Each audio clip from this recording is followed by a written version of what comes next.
আগৈলঝাড়ায় গাছ কাটাকে কেন্দ্র করে 11 জন আহত। আগৈলঝাড়া প্রতিনিধির তথ্যচিত্রে বিস্তারিত।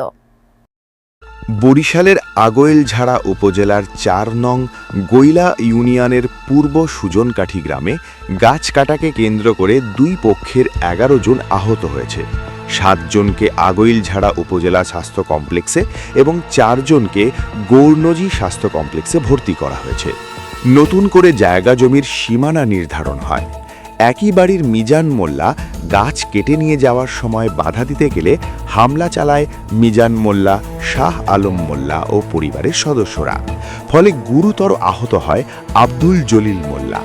পিতা নূর হোসেন মোল্লা। গ্রাম পূর্ব সুজনকাঠি।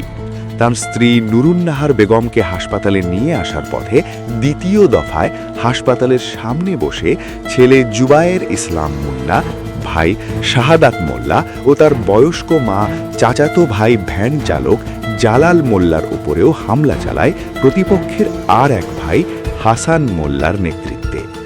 এ সময় দুই পক্ষের সংঘর্ষে প্রতিপক্ষের মিজান মোল্লা, হাসান মোল্লা, মারুফা বেগম, ফজিলা বেগম আহত হয়। দুই পক্ষই আগৈলঝাড়া থানায় অভিযোগ দায়ের করেছে। পুলিশ ঘটনাস্থান পরিদর্শন করেছে।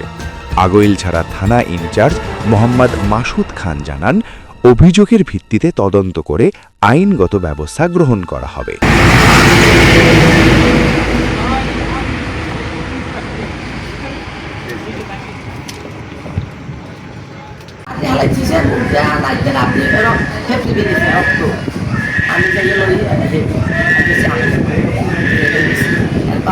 আমি